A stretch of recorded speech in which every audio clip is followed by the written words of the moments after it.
Hello, hello, and welcome to Stash Chats. We are on now episode 38, I believe. So that is really exciting. So if you haven't watched all of the previous episodes, do check out the rest of the playlist on our YouTube channel to see all the great chats that I've had with all the different amazing personalities in the sewing community. And if you're watching live, please do pop into the comments because I can't see who is actually watching. So if you pop into the comments to say like who you are and where you're joining from, that'll be really fun. Hello, Natalie, and hello, Natalie's mum as well. Thanks so much for joining. Hope you all enjoy our chat tonight. And Felix is watching. Well, hopefully Felix doesn't want to go outside like as soon as we get started. Felix is Natalie's cat, so he can be very disruptive, especially when the sewing bee is on. But yeah, thanks for joining. And today we're going to be talking to Jen Legg of Legg TeesCreatives. So if you've got any questions for Jen about her sewing journey or her stash or just anything you want to know from Jen, do pop those questions into the chat and I'll be keeping an eye on the chat and weaving those into the conversation. But of course, we'll be asking all the usual questions as well to find out about how Jen got into sewing and what she loves to make and what her stash looks like. So yeah, it's going to be a really exciting episode as always. And thank you guys so much for joining us. And if you're watching on the repeat, do pop into the comments as well to let us know what you think of this episode. Right, shall we get going? Shall we get Jen on and get the conversation going? Right, here we go. Hello, Jen. Hello. How are you doing? Yeah, great. Thanks so much for joining us on Stash Chats, Jen. It's fine. I'm excited. Although sorry. Yeah, go ahead. No, I was like, I've got quite a lot of stash to show, haven't I? Excellent. This is what we like to hear. We are a shame-free stash zone here. So, we like to celebrate all stashes, whatever they're like. Oh, hello, Mel. Thanks for joining us live. I can see a few more people are joining live now. So if you missed my initial spiel, do pop into the chat and say hello. Hello, Gillian from the Appleton Stitch Edit. So do you want to kick us off, Jen, with just a little bit about yourself? So I'm Jen Legg. I am 56 and I sew, basically. So I started sewing about 10 years ago when the first series of Sewing Bee came on. And I absolutely fell in love with what they were doing, thinking I've always been creative. And I just thought I can do what they're doing. My background from my mum was a seamstress. My auntie ended up going to do a tailoring course because she had 5 kids. And I think she just wanted some time out and get away from them. They both ended up with fabric shops back in the day, in the 80s. I used to help out in mum's quite a lot. Loved it when she got all the simplicity and all the big 4 files, that we could go through and look at all the patterns. But then in them days, really, I was quite happy with her making me clothes. I wasn't that bothered about doing it. Although the 80s, there was a lot of like tube skirts, which would basically cut the top off, cut the bottom off to the length that you wanted to wear it. So I do things that were really, really easy, but I never really tested myself in doing much sewing then. So really with the Sewing Bee, that just got me really back into it. Amazing. So did you kind of join the sewing like community back then? Like I know it was quite different. It was more sort of blogs and stuff like that, but it was like something that came later.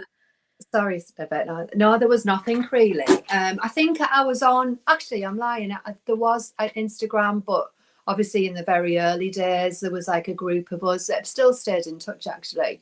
And that was maybe, I don't know, 4 or 5 years into me starting to sew, I think. I already had an Instagram page because I did a applied arts degree. So that was in textile, ceramics and jewellery making. So it was like a business enterprise. So they'd already told us to get an Instagram page, which is why I've got like something, I don't know, like 3,000 odd posts on there. I sometimes try and look back and think I can archive quite a bit, but it's just me right from the beginning. So I haven't. But if you look back far enough, you'll see that it's not as curated as it is now, which in a way I quite liked as well. So I think when we first started, there was a lot of naff photos. There was a lot of, I don't know, just grit, really. Everybody wasn't trying to impress. We were just helping each other along, really. So it was a nice community, as it is still now. I'm not saying it's not now. So was there like a particular thing that they made on the sewing bee that inspired you, or just the whole sort of vibes of it? I think it was just the whole vibe of like just taking that flat piece of material and making something with it. So yeah, it was the whole thing. I think I should have brought that actually. So the first thing I made, I still actually wear it, but it's like just basic sort of shell top thing. It was in a lace, like a greeny coloured lace, and I think I was just so proud wearing that for the first time that I was like buzzing because I could do it. I mean, I didn't. Sorry, I didn't even have overlocker, and then it was like pink and shears and things, you know, to stop the frayed edges. I feel like a lace is quite an ambitious fabric for a first project. It was quite sturdy. It wasn't like it was more like, I don't know. It was sturdy, so it wasn't too bad. And then I think the following one was a Liberty, which was yeah. I started up. Just a little camisole again. I've still got that kicking around somewhere. Amazing. Mel says, did you have a tidy up before this chat, or is your stash always so neat? Definitely had a tidy up. Mel, you've caught me red-handed, sorry. Yeah. I've been the last, I think 3 weeks, I've been going through everything. I have literally binned absolutely loads, not binned, but getting rid of stuff and sorting stuff that was in here. I think I'm the same as most crafters. We end up trying loads of different crafts, don't we? So I had felting, I had macrame, I had there's that fibre stuff that you can make earrings and stuff out of it. I had like absolutely everything, thinking I'm never going to do this. So I've got rid of them. They've all gone to charity shop. Got rid of the stash that I didn't think I was going to use. And yeah, basically I've tidied up. Patterns the other day as well. I went through like loads of patterns, got rid of them. It can be so easy to like accumulate patterns, can't it? Especially when there's like a sale on. But Yeah. then when you look at every one, you're like, oh, well, I'd have to trace it and then fit it and then make it. And I've also got a similar one already. So you could just accumulate loads. I know. I think for mine, it was like the big, you know, when you first started sticking them together, and I did it with sellotape and they weren't as neat. And then I tried to fold them and they were just all over the place. I thought, you know what, I'd sooner just start again. So there was a big bag of paper burnt yesterday of patterns. So they went, and things that I've tried that I think, oh, I'm never going to wear them again. Or they didn't fit for some reason. I thought, they're going. Everything's going. The good thing about PDF patterns as well is like if you still got the digital file, you can always get it printed again if you need it again. So you don't have to like be too nervous about like getting rid of stuff if it's taking up too much room. Definitely. And also I think I have increased in size a bit as well since I started. So I'm glad some of the ones that like the nice patterns that I've had, I did like draft. I'm normally a team cut and go for my size. But there is a few there that I do want to look at, but I know I'll need to draft them in a bigger size. So I'm glad I did that. Amazing. So do you want to tell us a little bit about your stash? I'm seeing quite a lot of red and pinks behind you. Yeah, I am a typical Aries girl, I think. I just flock to red and pink, all the fire colours, and there'll be quite a lot of orange in there as well. I think I've just accumulated the stash, obviously, over the time. We all know buying is a total separate habit to sewing. But I did accumulate, and I did get a lot of stash, and I inherited when my auntie died. So there was she had 3 daughters, and then there was myself and my sister, but only 2 of us have really gone into doing things with craft. My cousin Susan does like sort of quilt making and things like that, and weaving. She's gone into it. So no one wanted this material, and I'm telling you, there was an abundance of material. Like, you've seen nothing like it. We had to take like a big white transport van to get it into the back and take it out of the house when they were selling it. So a lot of it, I ended up distributing it and went to the local college. So the college have had some things, but to be fair, I'm not lying totally. I have bought quite a lot of it as well. So the fabric that you inherited, was that from your auntie's fabric shop, or was that a personal stash as well? There was a personal stash as well, but do you know what she cut out and made? There was only one thing that she hadn't finished, that was in her sewing room when she died, which was like unbelievable, wasn't it?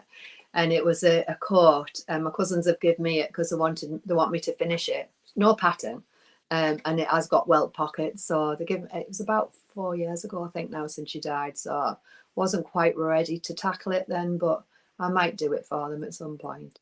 I don't know who'll wear it because she was really petite, my Auntie Dorothy. So I'm not sure, but I'm sure she'll be proud of what I've done and what I've made with the things that she's had and who I've given it to too.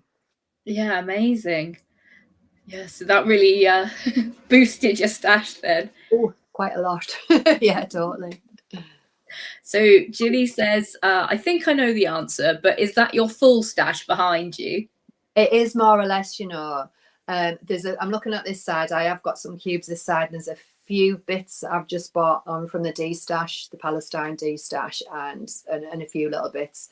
So I reckon there's about 10 pieces over here. But obviously at the sewing school there is quite a lot there as well. So yeah, I tried to get it all on one wall so I can see it. And this time round I've done it in types as opposed to colours. And I'm a bit colour obsessed, and normally I've done it in colourways. And of course you're still hunting through, so now all the jerseys together, all the viscoses together, the big lengths of fabrics are at the top there for my dresses.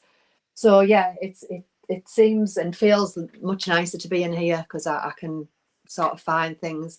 And this fabric I bought in New Craft House, maybe it's one of the times I seen you actually, Yvette, when we were at the parties.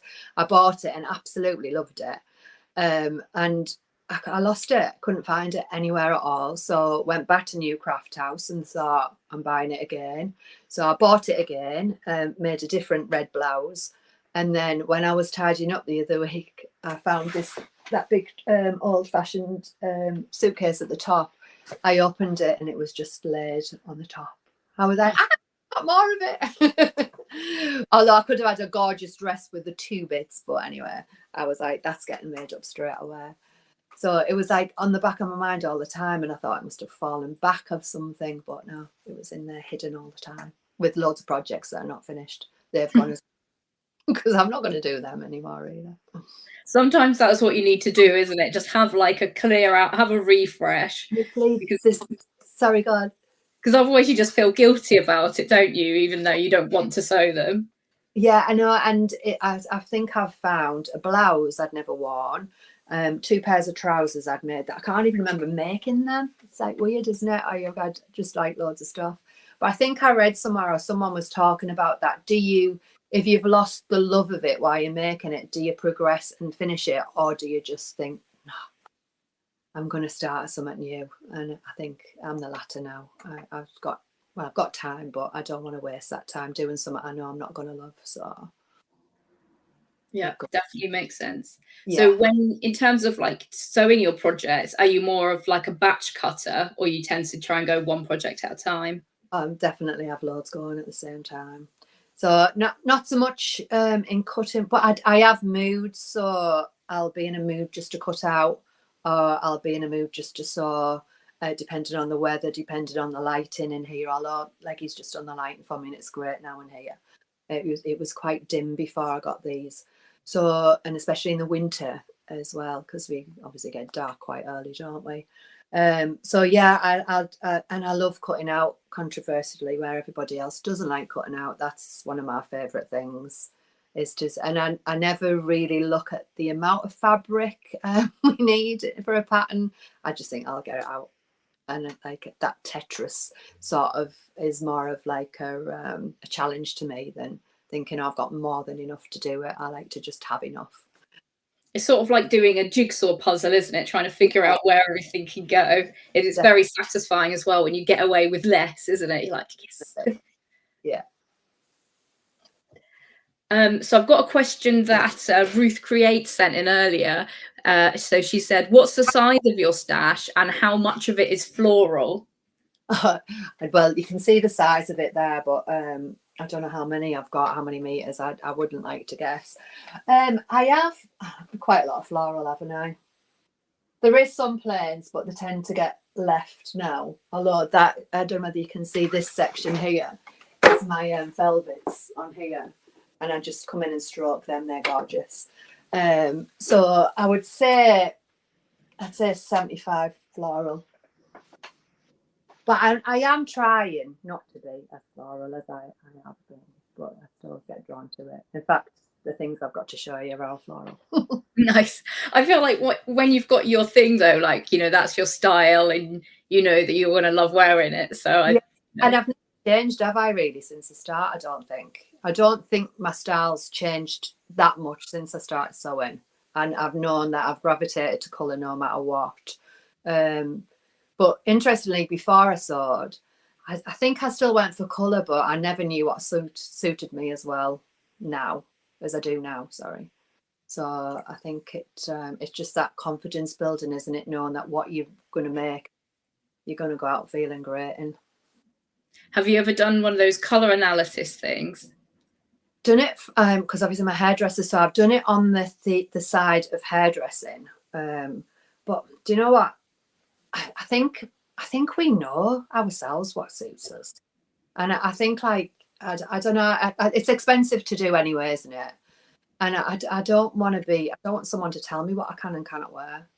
So I think we all know we'll maybe put something on and it won't feel right, or I won't look right, and we can't put our finger on it. It might not even be the style, and it most probably is a colour. But I like that way of doing things and thinking someone telling me not to wear something. Don't like being told what to do. Yeah, I mean, when I spoke to Deb in a previous Stash Chats a couple of weeks ago, she said that she paid for a colour analysis and they told her to wear like this set of colours that she hates wearing and she doesn't feel good in. So she was just like, well, I'm just going to ignore everything they said. Yeah. It's just like, oh, what a waste of time. No, I mean, like for hair colouring and stuff, I think it works because obviously I'm against your complexion, but you're wearing your hair all the time. Obviously you're wearing your clothes, but you've got like a different section of clothes that you can wear for different occasions, haven't you? So it was interesting, but again, I think sometimes we just go through fads, don't we, of what's out there at that time. Although it has been, I mean, I'm going back to doing that. God, I was about 18, I think 19 when I did that, so a long time ago. So it's always been around, and it was mega expensive then to have it done, the colours, more so than now. Well, yeah, it definitely seems to be something that everyone's talking about at the moment. Definitely. When I think about you, I feel like one of the most iconic pictures of you is the picture of you with your dress that matches your wallpaper. I love that wallpaper. There's still more of that fabric there. I got the wallpaper and then I couldn't find the fabric anywhere. Oh, actually, it started with the fabric. So there was a curtain shop on the way down to Linthorpe Road where I work, and I just went past and thought, I need that fabric. So I went in and it was a fortune. But I don't, you know, like if it's £1 or 100, if I love it, I'll get it type thing. Not that I buy £100 meter of fabric all the time, and it wasn't that much. But I went in and I just like, and he was saying, oh, what you doing, sort of what window? And I went, oh no, it's going to be a dress. He was like, really? I was like, yeah, it's going to be a dress. Then I found the fabric and I was like, oh, I need this in my hallway. So we obviously got the fabric. I convinced Leggy that we needed it because it was very different to what was on the wall in the first place. And that went on in the lockdown because obviously I was I was off work, I couldn't work. So that happened. And then I managed to find more fabric on eBay. So I managed to get a curtain made in it, and I've got quite a few meters there to do it. But yeah, that hallway just makes me so joyous when I walk into it. And we've got a pink door now too. Amazing. I think that's what you need, isn't it? Like a really joyful hallway. I think it can be quite a neglected space in your house because you don't spend a lot of time there, but it's the first thing you see when you come home. Well, to be honest, I think I've spent more time in there now because this house, I've lived in this house for years and years, and it's a very like I don't know, it's grown, shall we say. So the hallway was the kitchen at one point. So we've extended on one side, extended on the other, and put a roof on. It was a flat roof bungalow. I would say it was a bungalow without a roof, but obviously it did have a roof because we'd have got wet. But that was the kitchen side of things in there. So that's why it's so big. And it is like a waste of room, really. but it's nice now we've got the settee in there and things, and I think when I'm cutting out now, I tend to use that sometimes if it's a big pattern, you know, like this. I can't remember how do you call her name, the silver. Oh, the dresses that she's been doing that are really big, and Ella dress. Silver. Yeah, the Silver Saga. Thanks for helping me out. I get mixed up with words. But yeah, so then I think I ended up cutting a few out in there because the pattern pieces are so big.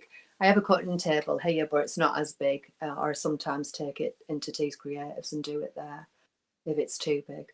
But yeah, I was laid on the floor in this winter doing it in there. It was nice. Do you want to tell us a little bit about TeesCreatives? Yeah, so TeesCreatives came about because I bought the salon, like again, when I was about 23, 24. And I used to rent the rooms upstairs. So the downstairs was a salon. At one time, I employed about 8 people. So it was a salon, and then we had a beauty therapist and things like that in there. And then upstairs there's 2 floors, and it was rented out with students. Every year I was getting it back. It was absolutely horrendous. Like trying to clean it out and just keeping on top of it was horrendous. Then I got really ill, so it was just empty for a while. And then I think it was just with the love of the sewing community and what people were doing. So it was 50 the year we did it in 2018. I said, right, we could do it as a sewing school. So me and my husband did it all. Me and Legg did it, like transformed it and everything, and it's got rooms to sleep in and stuff upstairs. But I think pre-COVID, it was exciting, and it was getting there, and people were coming, and I had different like teachers coming in. At that time, I wasn't confident enough to teach as much as I wanted to anywhere. And then post-COVID, it's just been, to be fair, it's been hard to get into it. Middlesbrough's declining, like most big city. Well, it's not a city, big towns are. And to be honest, I think it might be on the cards of not being there soon. A massive decision I'm going to have to make this year about it, I think, because it's just so hard. It's just hard getting people in, and I think in the sewing community we've built up on Instagram, we have an awareness of people's time and money and things like that. Where I have people popping in the salon saying, well, isn't it for free? No, it's not for free. Like, why would I be doing it for free? No. Like, someone came in, she'd bought an overlocker in a charity shop. Would I show her how to use it? And I could use it myself. I went, oh no, it's fine, thanks. I've got 4 there. Don't need to use yours and show you. So it's like, I don't know, it's just not the right place and the right time, I don't think, for it now. I've got enough room here to teach one-to-ones if I wanted to do it. But again, there's another decision I need to make about the hair salon as well. So that'll be coming soon. But I like exciting times in a way then, because there could be some big changes coming. Yeah, there is definitely changes. I can't say too much just yet, but there is changes, and I love changes. It's I think you get to your point in your life, as obviously I think we were all different ages, aren't we, on the community? So, but you get to a point where there's more to life to do things, and especially being as ill as I was, and then getting better, and like hopefully not going back in remission and things like that. Every day counts. So. Yeah. Do what I need to do every day. Awesome. Yeah. Oh well, that's really exciting. Okay, let us know in the chat if you've got questions for Jen as well, so we've got time to ask them all. Do you want to start showing us some stuff, Jen? Well, I've just showed you this one, haven't I? This So Fruity is going to get made up at some point. This is just classic me, isn't it? Every single colour that I love. It's quite sort of a denim weight. Well, a bit lighter actually. I think it's one of the Ruby Stars, you know, when they first came out, the Society, Ruby Star Society. I was going to do like dungarees in it, but I think maybe it's too kiddie to do that. But I think, is it the Raphael Pauline Alice patterns? It's got a gorgeous jacket that's, I don't know, the details in it are really nice. So I think I'm going to do that with that. The dressmakers ball is coming up in London. So this I bought ages and ages ago, and I know a few people bought this at the same time. I only got about 2 meters because it was quite expensive at the time. So it's quite sheer. It needs backing with something. But I want this as my dress for the dressmaker's ball. So if anyone has any ideas on that, it's just, I'll show you close, just beautiful. I'm gonna back probably with a pink. But I ended up buying, I love D-stashes on Instagram. There's some brilliant ones, isn't there? So I ended up buying more, and I think I've most probably got about 4 meters of it now. I'm sort of imagining, you know, like a corset top with trousers and a big skirt in that or something, or this as a corset, or I don't know. I've got till October to think about that one. There's just so many. This one I love that I've just got, just become an ambassador for rainbow fabrics, and obviously their fabrics aren't too expensive, aren't they? They don't break the bank really. But I ended up getting that as the ambassador, and then when I looked on this thingy, they had the same one but in the bigger scale, and I just, there's not very often, is it, that you can get something that has got the same print, same everything, but in 2 different scales. Yeah. But thinking this was kept me awake last night, this, thinking about this.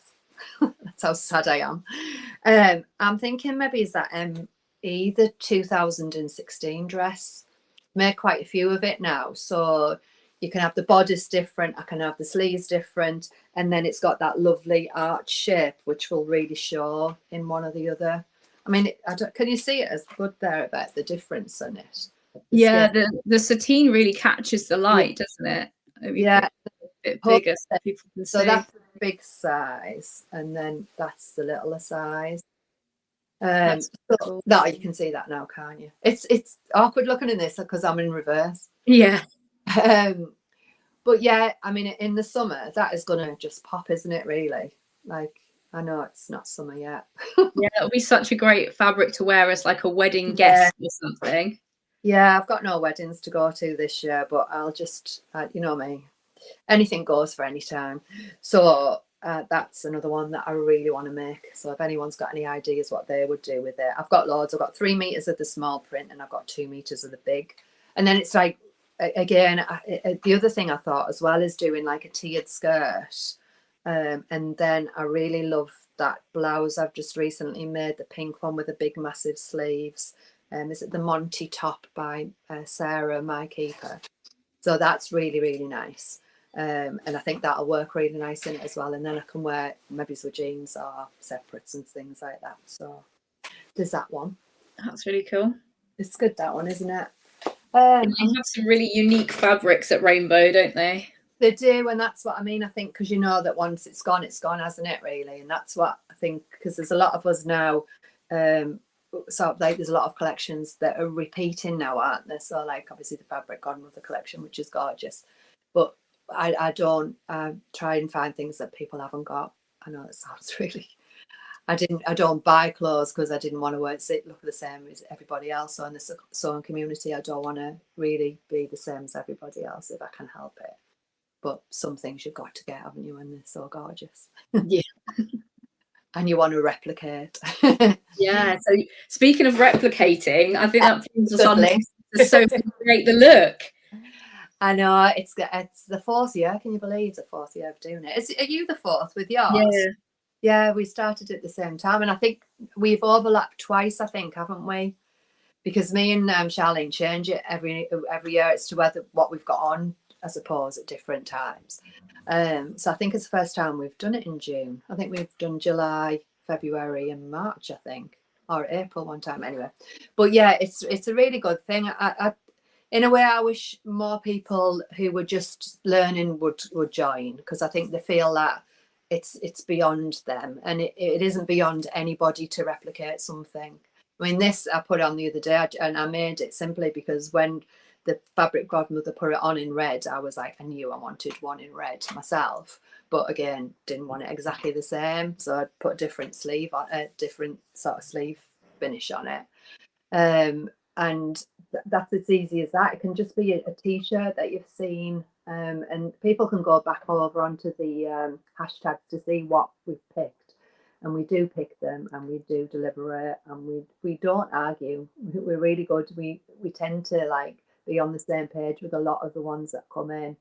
And obviously we have watched what people are doing and the effort that people put in. Honestly, sometimes we're just like blown away by how much people are doing. And then of course, as people are doing it, we're doing it as well. So we're like, I still haven't finalised mine and I'm 2 weeks in, which is really bad. I did all of the cards and all of the, I don't know what they're called, like on Canva, everything for it beforehand. So I was organised with that, organised with the sponsors, but still my head's buzzing to what I'm going to do. Too many ideas. Yeah, everything comes in at once, doesn't it? So, and I think that green is going to just jump into it somewhere, which is why I was thinking. But I might just replicate myself. It's like I've made that Emmy 2016 about 3 times now, and I love every single one I've got. So I might just go, yeah, it's me. Amazing. And the inspiration doesn't necessarily have to come from clothing. Someone used a postcard the other day, which was amazing. Wow. And it could be colours, like you could see colours that you really wanted to do and replicate that. It doesn't, it's like thinking about out the box for it. So, yeah. Where do you tend to get a lot of your inspiration for projects you make? Most probably in magazines and high street.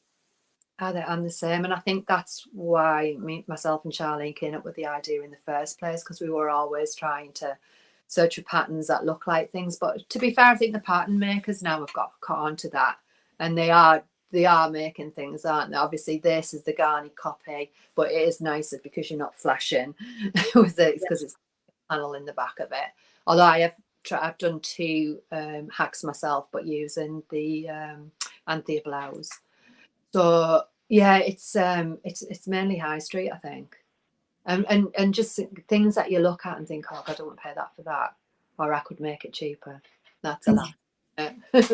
We don't do anything cheaper.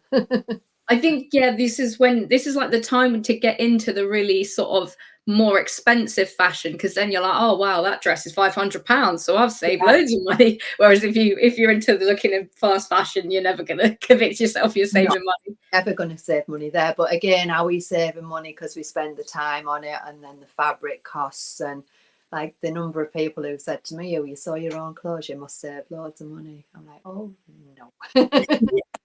Yeah. You definitely have to do it for the joy of it, not for the financial side. It's not a cheap hobby, is it, really? Let's face it. No. It is a good one. It keeps you out of mischief. Keeps you in your own room making your own mischief anyway. Definitely. So what, like with fabric shopping, what's your preferred way to buy fabric? I'd sooner be in person, I'd sooner be with people, and sooner get people's opinions. I think I have a strong sense of what I like and what I'm going to go for. But tomorrow, actually, Stitch Fabrics, Rosenberg, so we're having a meet up in just outside of Leeds. So I'm really looking forward to that, meeting Amy. There's a few of us going. I'm hoping it's going to be a success for him, because he's travelling a long way, like up north. He thinks he's really up north, and we were like, no, you're just the other side of Manchester, mate. There's further north to go. So I'm going to go there tomorrow afternoon and meet her and see. I think there's about 4 or 5 of us meeting up first. But that I love their fabrics anyway, because they're all one-off. So that'll be nice, just going and feeling it and stroking it and seeing the real thing. So I think I tend to buy more, you know, when you go to like the knitting and stitching and places like that. So we have one in Harrogate here, which is only about an hour away from us.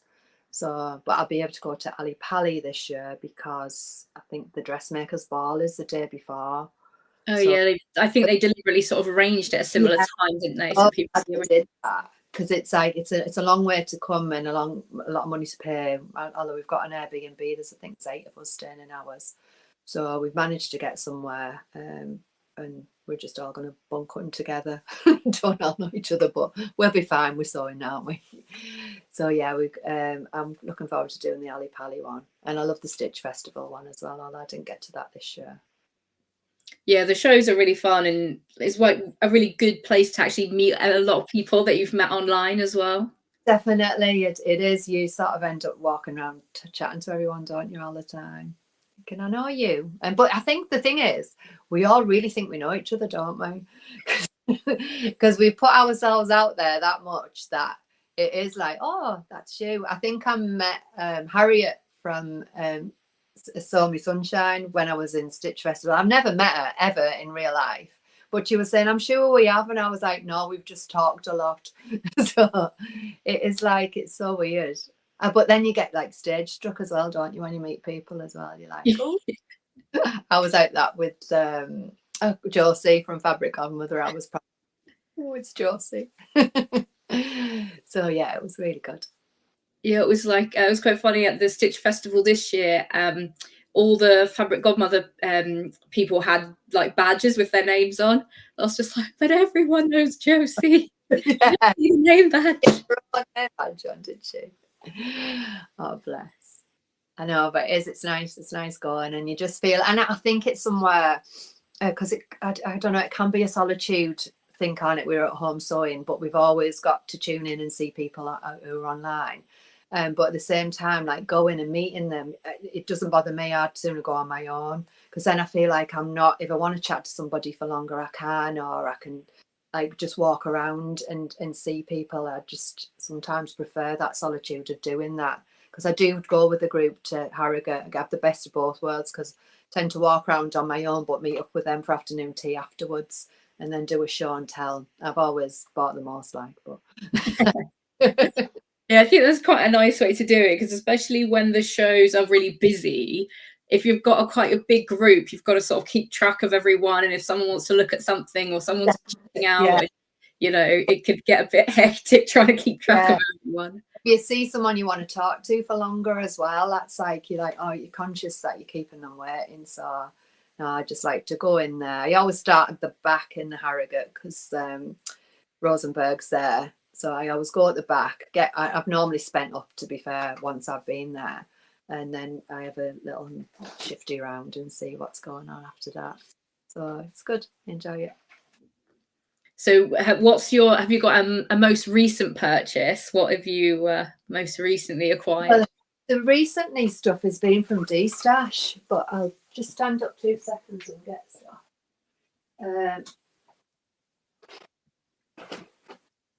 This is just stunning, this one. I think it was a Merchant Mills one, and it was on the Palestine D-Stash. It's just so gorgeous.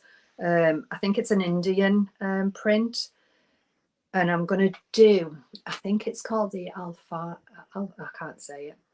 Anyway, it's a blouse, a raglan sleeve blouse, just dead pretty. So that one. This one I wasn't sure, but Legg really liked that one. He showed me it. So that's the Fabric Godmother one. And that one is a Narinda Hansen. So yeah, I really like that as well. Obviously pinks and that go in. But I have got a couple still coming. On another one, this denim was one that I'm wearing now, because that was for a pattern test. And then this, so in we're really short of fabric shops in like the northeast. There's not that many places really, but we have a place called Boys. If Natalie's listening, she'll know. So it's like there's loads, and then tend to be in like market towns, and she'll be running her for this when I tell her it's in York. So that one I got the other week when I was in York, and I absolutely love the colours in that. They're just me colours. I had to get that. So I think that was the last one I bought, because obviously the other ones were from the ambassadorship, but I did buy a bit extra. So yeah, I did really well as well for about 2 months. Didn't really buy that much, and I have sewn a lot of my stash up, so I felt like I could do it. Treat yourself. Yeah, I don't know what that's going to be though. I've got about 2 or 3 meters, but it's so lush. The sheen on it. Had to get it for the collars. Yeah, completely. Oh, that's Narinda. Why is Narinda Hansen in Boys? Yeah, sometimes they get some unexpected ones, don't they? No, I didn't even realise that was Narinda Hansen. Yeah, that's one of the recent ones. Yeah, it is, isn't it? £10 a metre. So you can't fall off of that. Yeah, I love Boys. Natalie's introduced me to Boys in York. Yeah, well, we need to get this in the south. Like, where's Boys for us? No, you've got enough. Never mind getting a Boys. We need it. That's our north thing. But it's dead limited in some of them you go into. They're not very good. But like I say, when I went in there, that's the first time I've been in there. I think I went in for a zip because I knew I had this pattern test to do for Bella. But again, denim's really hard to get online, isn't it? You need to have a feel. So that was from socialising. So I went there and got that. So I don't think there's more than 2 in. Has Natalie showed you more than 2 in York? There's also, I think, Jilly's. Oh yeah, around the corner, isn't it? I didn't go in there. Yeah, and then Stuttons for buttons, just for like billions of buttons. Buttons for buttons. It's just brilliant just going there and looking at them all, isn't it? There's a brilliant hat shop as well next door. I forgot to go in there when I was there the other day. I don't know whether it's still open. But yeah, there's a great hat shop as well next door to that on that bit. So we've just... Natalie says there's bugweeds just out of York as well. Oh yeah, I've not been there. So yeah, I've not been there. But yeah, that was one. And then I did buy some off. I took advantage because obviously you had the codes for So Recreate the Look. So Tanya in Bornella, but that's I won't go and get that. It's in the living room drying. But I got some gorgeous grid white from her. It's stunning. It's absolutely beautiful. And again, for a nice top, I think. And I got some pinstriped green. Quite like green at the moment, green and white. I was going to do these again, but I need to get the fit better. So that was it. I got that. And I think that's been about it. That's enough, like, isn't it? That'll keep you busy. Oh yeah, I have loads of time though, so it's okay. Alyssa says they've recently sewn that floral and the fabric godmother one. Oh, interested to hear what you've made, Alyssa. I might give Jen some ideas. Yes. The one with I want to cross stitch it. The fabric godmother one. This one. Yeah, because it looks to me like it's like, you know, like the base of a cross stitch. And I wouldn't mind putting some embroidery on it and cross stitching some of the bits in it when I do it. Yeah, that would be really cool. Yeah, I've seen Sarah's got it, hasn't she? They use it for one of the Tilly and the Buttons patterns. So like, I can't remember the name of it, like trousers and top. But I think it might be jumpsuit. Jumpsuit with it. I want another jumpsuit. I think I posted it the other week. It's a cross between the petite dressmaker pattern, the top, and then the bottom was the Adele jumpsuit. And I love that jumpsuit. It's really nice. It's dead comfortable to wear. And I don't think that'll crease. Does it crease? Just ask, who was it who said? Yeah, Alyssa, does it crease, that fabric godmother one? So Alyssa says, I used a cream floral for the True Bias Darla, and the cross stitch one I did a simplicity dress. Oh, did she got the cream one as well?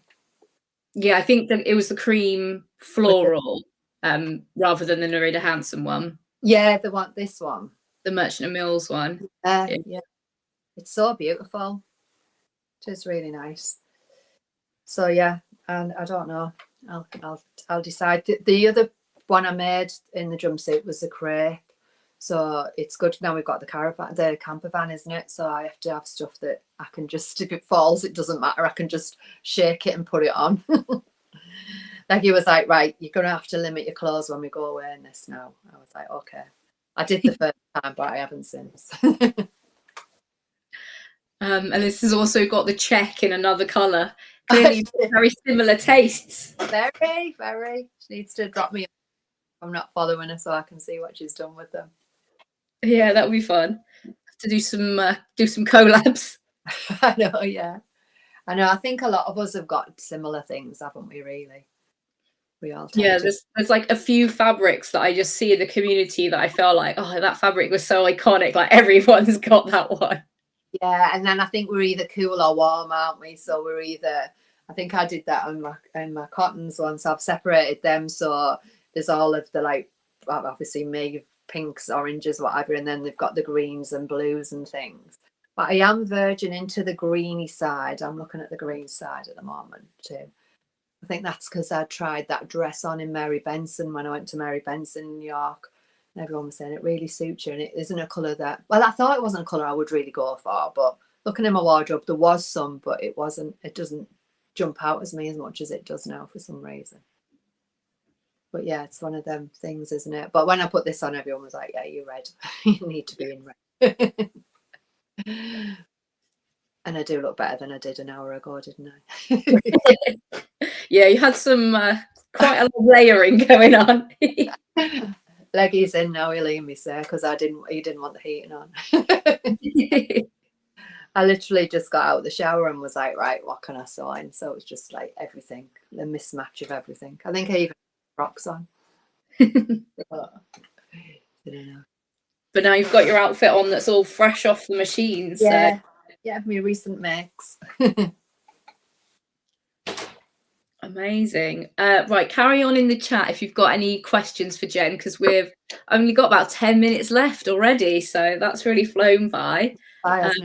Yeah, amazing. Have you got anything else you want to show us or try and get some ideas for? Oh, I don't know. Oh, I'll tell you what is gorgeous. I got this because somebody posted that, and this one I'm not sure what to do with either. I got this was when I was in London. Again, completely off the chart colours. I'm saying that's still orange, isn't it? Orange and green. But I love this. I think someone has bought it from Sew Me Sunshine, and they're going to make a dress from, I think it's Rixor in it, but it's quite straight. It isn't really me with that. I don't know whether to just do a big massive cardigan with it, but then I don't know whether it's too boring to do that because it's just so lovely. It hasn't really got that much of a stretch in it. And then this I just loved. And I didn't realise what it was going to be like, but it's actually a stretch, two-way stretch. Law Pair shared it on her stories. So again, this is what happens for me. I see something and like really want it. It wasn't on the website, so they went into it and found it for me. And then I think I've got 2 meters in it. But it's stunning, isn't it? It's so summery. I feel like it'll be so good for like a summer caftan or something. Yeah, I think a jumpsuit. I think I'm going to do a jumpsuit. But I think, again, I'm quite into separates at the moment, so you can mix and match. But then once you've got a jumpsuit, that's it, isn't it? You don't have to think what to wear with it. Yeah, it's the same with dresses, isn't it? Yeah, and then this, I think that's going to be quite hard to match up. The orange in there is like, it looks red on the screen, doesn't it? A little bit, but it's quite like orangey, really. So it's how would that match up? But yeah, I've pattern testing a jumpsuit at the moment. I think it's going to be that.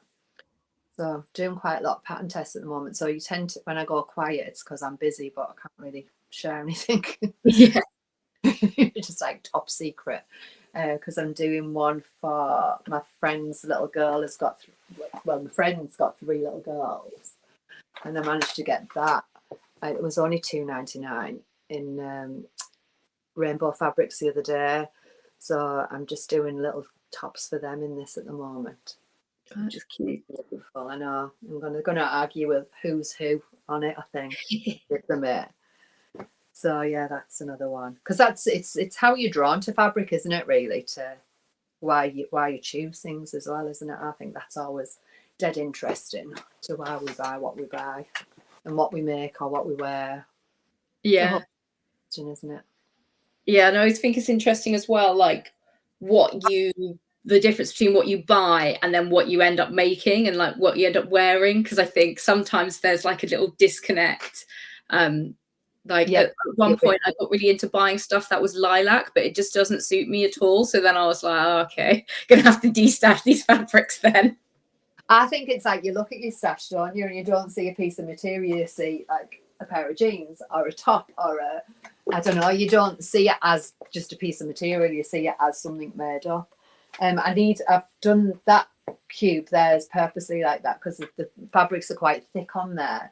And the jerseys we can make up really fast, can't we? So I need to get my ass into gear and do them. So then I've got a cube free. So this can go over there and then all my stashes in one place. I'm not buying. I like it. I know, and not buy anymore for a bit again. Because you forget it's been really nice this year just looking to see what I did have. Because again, we buy things, don't we? Because we love it and then we forget. So it's we forget what we've got. So yeah, going through. And I love buying things when you go on holiday as well. Do you try and find a fabric shop wherever you go? Yeah, I couldn't find any on my last holiday. There was a lot of yarn, but no fabric. So it was probably a lucky escape, to be honest, because I would have had to find some room in the Yeah. suitcase. But yeah, Mexico didn't have any, but the Frida Kahlo exhibition was gorgeous. I shared that with people, and that was really good.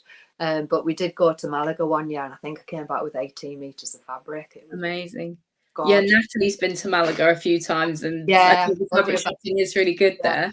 I told you about. I think I ended up with some of Natalie's in a D stash. We both made it, I think. So yeah, that's a good thing about fabric. You can bring lots back as long as you haven't got a allowance. Well, it's a good sort of souvenir as well, because then you can like make it up and wear it rather than getting like, I don't know, a decorative plate or something really random that you're like, oh, why did I get this? Yeah, I won't tell you what Legg you've just bought me back from his golf trip. He picked an ashtray up as he left the hotel. I was like, cheers, mate. Thanks for thinking of me. But Mitchie, when he went to Columbia, he went and bought some fabric. So he's a good son. That's good. It was funny. I didn't expect anything really, so it was quite funny really. When I took it out, I was like, what's this? That's very sweet. Yeah, the thought that counts. I'm expecting to run in going, don't be telling them that. Thready Stitch Sew says that that orange and pinky one could be a really nice saguaro set from Friday Pattern Company. Oh yeah, that would be good, wouldn't it? Yeah, because it's stretched, but I think it would still work for that. Yeah, that would be really nice. That I might do that, because it definitely needs. I think that's elasticated, isn't it? The bottom. Yeah, definitely. Oh, we'll watch this space. That could end up being that, definitely. Because the only I don't like about that is it's short for me. I need to make it a bit longer. I think I tested it, but I did add the length, and then I made one when I went on holiday recently, and I forgot to lengthen it. Because we do this, don't we? With patterns, we play about with them, and I'm terrible. Well, I should write it down, shouldn't I, in the stash? And like how I did it and what I did to it, because I go back to it later and I think, well, why did that work? And it's not worked again for me. That's always really annoying, isn't it? When you make something and then you make it the second time, and sometimes you do it in even nicer fabric, but then you're just like, oh, why did I like it as much as the first one? Yeah, but I think it depends on the fabric type as well, doesn't it? Because again, with tiling or however whatever we say it, you can do it and then it's not going to look exactly the same. I try not to do it, which is annoying in a way. As with these jeans, it's just a few little tweaks that I needed to make to them. But it is, but then at the same time, you've still got something you can wear, haven't you? And it most probably fits better than something you would have bought in high street anywhere. Yeah. And you've had the enjoyment of doing it, and you've got the skills of making it. And I say that I do make a lot. There's no denying that I don't, but you gain in things all the time by making, aren't you? If we didn't keep doing it, we wouldn't get better. I always think if I was a baker and I baked loads of cakes, then that would be rubbish because I'd just have to eat all the cakes. Yeah, I used to be really into baking, but then during the pandemic, it was like there was no parties to go to. I wasn't meeting anyone. So I was like, I can't keep eating all these cakes by myself. So I just got really out of it. I know, I've never been into baking, so it's okay. But yeah, I think it's just getting, and I think as well, and me and Sharlene realised this, was so recreate the look, the more the community's going on and on and on, the better the sewers are getting, aren't they, really? So I think with the sewing bee and stuff now, like obviously everybody who goes in there is really good, aren't they, just right from the start? Because they're it's just, we're just practicing and doing it, aren't we? We just all got, don't want to use the word obsession in the wrong way, but it's a good healthy one, isn't it, really, to have something to take mindfulness. And that's what sewing is for me. It's not, I think for me, I've realized sometimes it's not actually getting the end product, it's the beginning to the end. It's everything about picking that bit of material up, deciding what to make with it, and then the actions of doing it and then coming out with it. And sometimes I haven't even tried stuff on. If I've made it before, I haven't even tried it on before I've gone on with the next project, which is ridiculous, isn't it? But it's just like the world that you get into of like creativity. I think sometimes that's better in a way though, because sometimes if I spend like time on a project, then I try it on at the end, and usually it's sort of like, you know, 11 p.m. I'm booking a state, you put it on and you're like, I hate it so much. Why did I spend so much time making this? And then you try it on like 2 weeks later when you're actually like alive and you're like, this is great. Why was I complaining about this? I have really stopped doing that now on a night. I never try stuff on a night.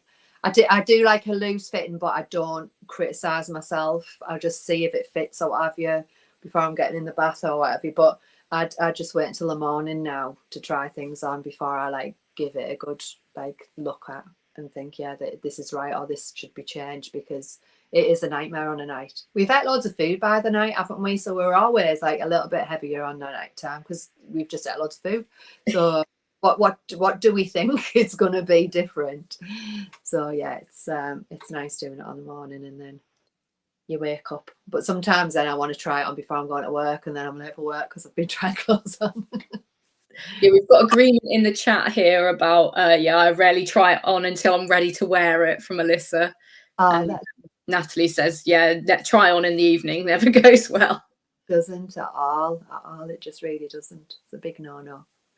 Right, let's squeeze in one last question, which is, what is the hardest thing you've ever made? I think the hardest thing I ever made was a traveller coat, and Bella loves patterns. That was like, I think when you go to make a coat like that, I don't know whether everybody's seen it, but it's like a long coat made in sort of like a wool. So you're competing with wool, you're competing with linens, you're doing like you're scared stiff of doing the buttonholes because you spent like 3 weeks making it and you're scared in case the buttonholes are going to go wrong. There's well pockets, there's like that kick plate, like everything. I mean, her patterns are just amazing, like her instructions and everything, but you're still always scared of like getting it wrong right at the last minute. But that one that I made two, one of them the fabric wasn't that good, which is annoying when you've spent all that time and the fabric hasn't worn too good on that. But the second one I'll wear forever, I think. And then the other one was a Romana coat. I really need to revisit that pattern, because we get like into a role, don't we, of like the newest thing, and then we forget. Like looking through the patterns I forgot that I had half of these patterns. Again, I need to put on the stash up, so I need to remember where they are. But I forgot I've got half of them, and I've worn them loads as well. So like I think the first pair of jeans I made were ginger jeans, and they're most probably my most worn thing because I wear them nearly every week for work. With being like hairdressing, obviously there's colour and stuff going all over the place, so I tend now to wear stuff that's like got a mad pattern on it, so if I get colour spilt on me or bleach, doesn't really matter. But them jeans just perfect, that and a top, so, and they fit really good, but I forgot how I made them now, it's too long ago. But I am going to revisit that as well. So, but yeah, I think we do get involved, don't we, with every new pattern that comes out. It's when you see, like, sometimes a pattern will come out and you'll be like, yeah, okay, yeah, I'll think about it. But then you see like loads and loads of people making it and like different versions. As one of them just is like, you know what, I have to have this now. I need it. No, and I think that's why obviously they give us the patterns to influence people to get them, really, don't they? So, but I can recommend this one definitely. So that's the Fleur from Fabric Godmother. And it's a really easy sew as well. It's like, obviously a lot of us have got lots of experience now, so it's 2.5 hours, 3 hours it was done in. It was really good. And that the turners, I don't know whether I've ever seen the pie turners where you they're just easy. We're running out of time now, but I'll put them on. They're so easy to like turn the things out of, because like years ago I'd be sat forever trying to turn, you know what I mean. It's getting late, I'm getting to my bedtime now. Yeah. Yeah, well, I've never made a coat myself. I think maybe I need to make that like an aim for me this winter. Yeah, but go for something like the Grain Line Studio. There's one that they do, and I can't remember the name of it. I did a pink and red one in that, and that was really nice to make. And you turn it all through and you think, oh my god, that's it. There was like there was pockets in it, and I think I did put a buttonhole on it, but you could wear it without as well. So go for like an easier pattern. Don't jump into the traveller coat straight away. Got to get used to the bulky fabric first. See if my machine can handle it. Use all of that as well. So it takes you longer to prep everything before you've actually started sewing, like the block fusing and Bella's like with the bias tape and the other tape that you use, the stay tape, and all these things I'd never even heard of. So it was good though. It was a good thing. So yeah, I'd say that was the hardest thing that I've ever made. Awesome. All right, amazing. Well, thank you so much for joining us, Jen. Have you got anything else that you want to quickly tell us about before we wrap this up? I don't think so. Only join Sew Recreate the Look if you haven't. Amazing. So there should be in the description for this video links to like Jen on Instagram and links to the more details about Sew Recreate the Look. So that's running till the end of this month, isn't it? Yeah, the 29th and 30th. We've got 2 dates for reveal day. I think it just gives them people who haven't got it done on the Saturday another day to get on with it and do it. So we work to a deadline, don't we? We like it. It's good to motivate people to make those projects that they've been planning for a long time, because otherwise I think things can like sit on your plans and you're like, yeah, I'll get around to it. But then all these new patterns have just jumped to the front of the queue. So I know. It's weird how that happens, isn't it? You have like a list. That's why I never, the nicest time I love in this room is when I come in with no idea. And I'll just like reach for whatever fabric and think, right, what am I going to do? I want this to go at this time. I want to be wearing this by Saturday. And that's why we go out all the time, because I need to get Leggy to take pictures so we can go. My Insta husband. So yeah, it's that's the most creative I think it is, really. Sometimes if we plan too much, we overthink it, don't we? Just get on with it. So yeah. And then you get in your head about it and you think, oh yeah, I'll do this when I've got loads of brain power, and then that never comes. So you just gotta have that deadline to work to. And I think it's doing it in small stages as well. Doesn't all have to be done in one go, does it? Yeah, I mean, I think that's one of the things that I'd really struggle with on the sewing bee is literally just sitting there for like 4.5 hours and doing it, because I feel like I like to sew for like 20 minutes and then I get up and do something else for a bit. You do when you're at home, don't you? Because there's a washing up to do while the ironing stuff. I don't even look at my ironing pile at the moment. we have our ironing boards up permanently, don't we? But we always have loads of ironing that we need to do. But if I get new fabric, that's ironed straight away. Washed iron in my pile.